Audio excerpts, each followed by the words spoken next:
So this instance is between two devotees also who have a conversation when they talk about the glories of Bhagavan, wherein they say, both the devotees, they say that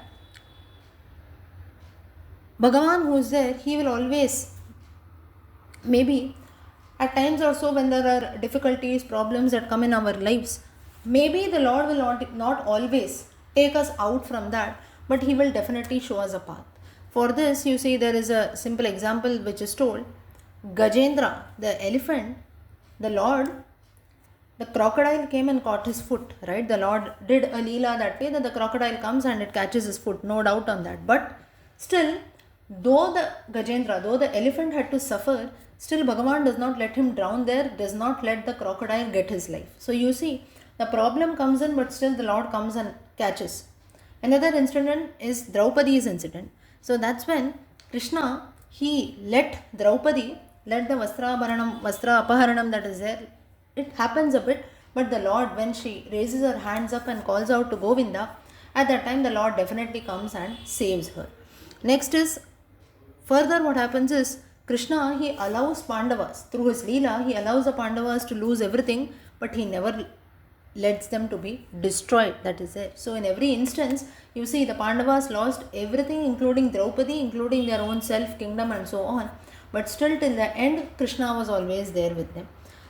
Further, like this, you see there are so many instances wherein the Lord who is there, he is one who puts in troubles through his leelas based on our own karma. Like the Brijvasis in Vrindavanam, they were all trapped in a forest fire also, but still the Lord does not allow them to die. So you see, the Lord who is there is so benevolent and full of bhakti, you can say full of grace, that whenever some hurdles or problems come in one's life, all that is going to happen, but he promises, saying that I will never let you down also.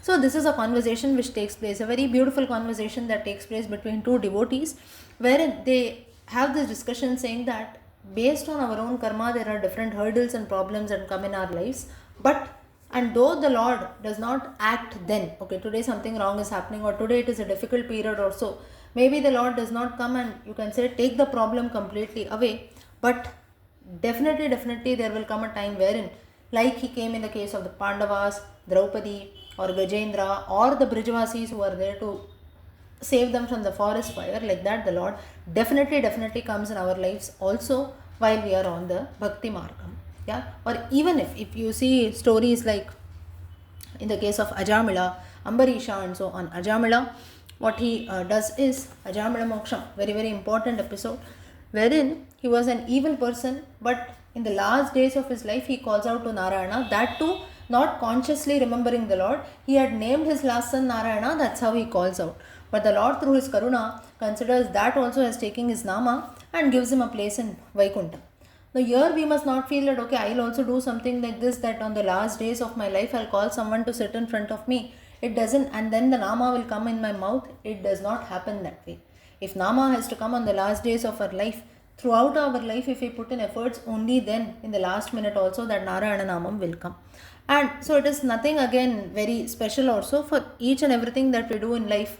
You see, only if you are used to something, we say, right, I'm used to this. If you are doing something new, you say, no, it will take some time. So like this, even for Nama to come on our tongues, that is there. One is the grace of the Lord. Second is through practice. Every day in our lives, right from childhood till the end of our life, if we take the Nama of the Lord, only then in the last days of life also the same is going to come. So Ajamila, though he had gone on the wrong path later, initially he had definitely done some good karma, that is it. So it's not that, okay, all through my life I'll do evil things or so, finally I'll call out the God's name and that's how I'll get moksha. It will not happen that way. Ajamila was on the right path, but like it happens in the case of all of us, at times we also go on the wrong path, we are also distracted also, we end up doing wrong things, but still the Lord through his karuna, he saves us from those calamities also, he pulls us out. So all thanks to the good karma that we do. That's why it is said that whatever you feel, whenever you feel like doing something good or so, you should do immediately. Shubhasya shigram, right? Before our mind changes, you do it immediately. That's when you keep investing on the good karma that you do. So whenever, like in the case of Ajamila also, whenever such evil times or some difficult times come, when you are almost going on the wrong path or so, all the good karma, all the investment that you had done in the form of good karma, all that will come in place there, all that will become useful. The Lord will consider all that and ensure that, though there are going to be some punishments also for the bad karma that we did, but the intensity that is there will definitely reduce because of the good things that we did then. The same thing which happened in the case of Ajamila. Similarly, in the case of Ambarisha also, Ambarisha was a good man, he had total devotion on the Lord. The Ekadashi Vratam he had to break on Dwadashi.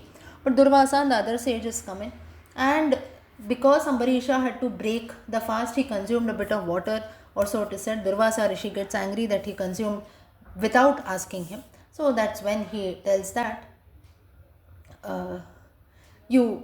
he gets very angry, but the Lord, he sets out his Sudarshana Chakram also for the sake of his devotee behind Durvasa. Durvasa goes to Brahmalokam. Brahma said, I cannot do anything. He goes to Kailasam. Shiva says, I cannot do anything. He goes to Vaikuntham. Finally, Vishnu says, I cannot do anything to save you. You go and fall at the feet of my Bhakta Ambarisha. Maybe he only can save you.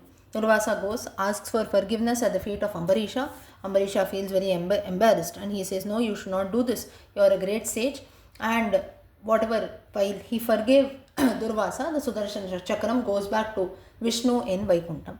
So this is a Leela which the Lord does for the sake of his devotees, including you and me who are there. So whenever we feel low in life, or whenever we feel that there are so many difficulties, problems, hurdles, obstacles that are coming in, I am not able to come through all this, definitely there will be a time and a day wherein all these worries, troubles also will go away with the grace of the Lord.